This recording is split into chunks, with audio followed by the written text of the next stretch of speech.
Hey everyone, welcome back to the channel. My name's Travis. Finally getting around to talking about who I think performed the best at that T100 Miami race that kicked off the T100 World Tour. Some people picked up some really important points, and yeah, there was just so much going on. Let me know what you thought about it entirely down below. I'd love to discuss it with you. But again, some people get confused when I do these. These aren't necessarily who literally performed the best, but these are the ones who impressed me the most, or perhaps even impressed themselves, and will be going home on their flight pretty impressed with what they did. So got my green screen ready, wanted to try that out. Can I get a thumbs up for that? Let's dive into the men's race. At number 1, I picked Alistair Brownlee, the best performance of the day by far. I'm just kidding, you can stop the keyboards right there. This one broke my heart, but I thought it would be worth mentioning because, you know, even as an Alistair Brownlee and falling into that trap again of thinking he could win, but here we are. Look at Alistair go! Look at Alistair go! And then watching him fall apart. He did have actually a pretty good performance, and it kind of got me thinking that I think Magnus Ditlev might still be really worried about him challenging him for the title the most, because he said the swim felt pretty easy. The bike, he said he felt very controlled, and then he thought he started off at a conservative pace on the run, but it really just looked like it was the heat that got to him this time. No injury, and yeah, I wonder if he can get a core sensor or something and get some heat prep in him, and we could be seeing him hold on to the finish. Again, that's probably my biased Alistair Brownlee fanboy in me, but yeah, I think that one was worth mentioning. But my actual number 1 top performance from the men's race, I think all of you might agree with me, was Sam Long. I mean, it was just such an impressive performance for me, probably mostly on the mental side. He was 22 seconds from being lapped on the bike after having a pretty poor swim, I'd say, relatively.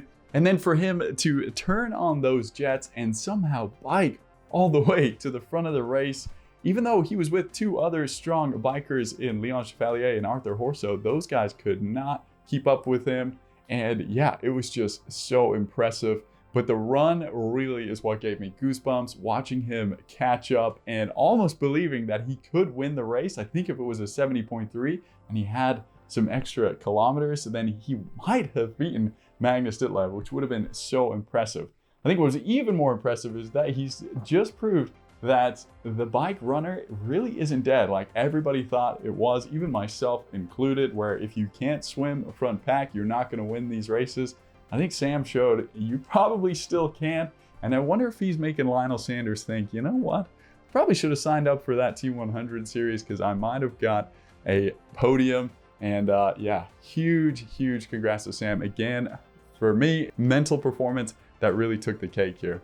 But then moving on to number 2, and this one I mentioned to you guys, if you're paying attention on Friday, to keep an eye out for, and that was Yuri Kulin. Now this one was extra special because Yuri didn't quite get a contract. He was pretty much next in line on the PTO rankings, and so for him to get a wild card slot and then pull off this amazing 4th place position and have such a solid all-around race, it just must mean the world to him. He swam front pack, biked extremely strong. It looked like he was maybe even going to finish on the podium there for a bit. And then, yeah, again, he followed it with another run. It was such a mature performance all around. And actually, I'm lucky enough to have a little video for you guys from Yuri talking about his race. Hi, it's Yuri Kula here. I just came back from Miami yesterday, and let me talk you through the first T100 series of the year in Miami. So I was invited for the race as a wildcard, and last minute, like 2 weeks before the race, we got a call up if we wanted to race. I've been preparing for this race the whole winter already, and I was there and I went there with good expectations of myself, but I have no idea what my worth was at the beginning of the year as everyone comes out of the winter. So I had a good swim. I invested a lot of time and patience in that with my new swim coach through the whole winter, and I was in the first pack swim, which was quite nice to see the feet of Aaron Royal, Alistair Brownlee, those guys, and like be comfortable in the pack. Then on the bike, it was very nice. After 40k I had a little bit of a struggle. I just couldn't follow the big guys on the bike, but I managed to stay in some kind of contact with the group. I lost some time, but not too much. Still doable to have a good run.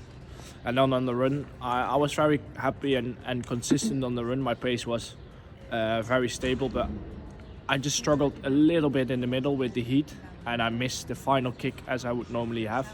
But overall, I can't be disappointed with a race like this, and it's amazing to kick off the year in the 4th place at the T100 series.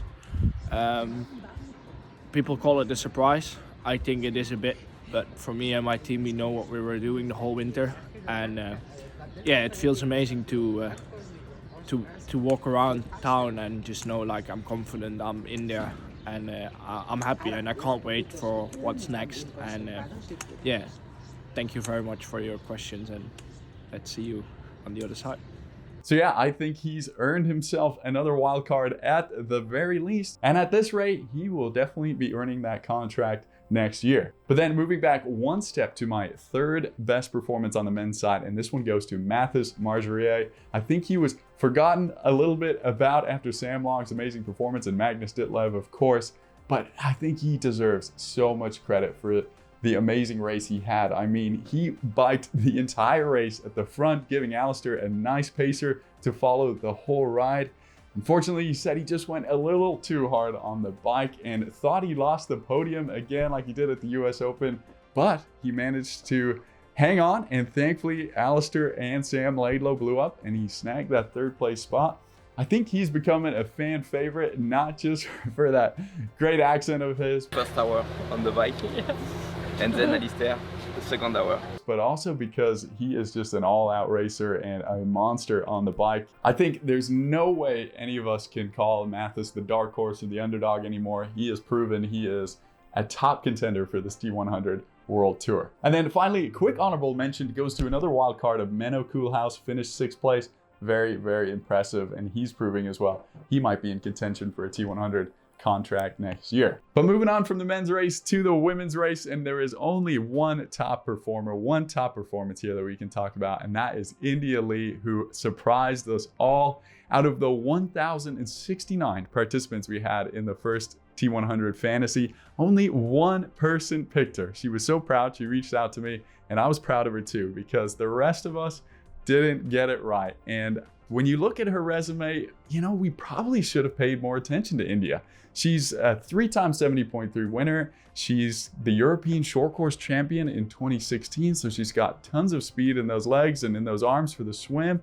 And she won the Challenge Championship, probably the biggest indicator of all, with just 1 gear on the bike last year. So India has now put her name in the running for sure for this T100 World Series with 35 points now. And I cannot wait. I'm sure you all agree to see more from India. She also just seems like the best fun person ever that you want to be friends with. So India, kudos to you. That was amazing. But then my 2nd best performance on the women's side goes to Holly Lawrence. Oh my goodness, just a solid swim, bike, and run all around. She said she raced it really smart, which I think we now know is super important for these T100 races, especially in the heat. She looks more like what we used to saw pre-COVID, and even though she said she wasn't quite ready for this one, I think she surprised herself even with that performance and result, and I really hope we see her now just challenging for that #1 spot again, like she always used to. 2016 70.3 world champ who was so dominant, and I can't wait to see her getting better and better. I did an episode on the podcast with Scott Tyndall, her nutrition coach, and that had some fantastic insights to see how far she's come in the winter, and some good indicators for her. And then moving on to number 3, this one goes to Haley Chura. I love the wild cards, as you can tell. She finished top wild card here, 7th overall at 38 years old. Top American. She beat Sky Monch, which I think is really impressive. Always known as a swimmer, but she's been biking and running so well, and just 2 minutes off of Daniela Ryf.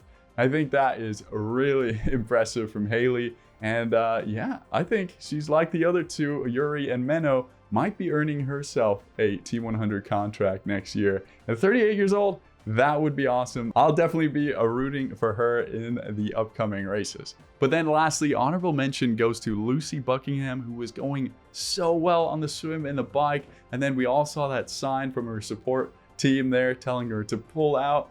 Yeah, obviously she wasn't doing so hot. She had food poisoning leading up into the race, but she also said then she didn't have legs and to be riding and swimming that well. And yeah, having to pull out is heartbreaking. I hope she gets more T100 wildcards. I'm sure she will. And I think she, like Yuri and Menno, has proved she deserves a spot on this T100 tour. But that's all for me. Let me know yours down below. Thanks for watching. We'll see you in the next one. Cheers.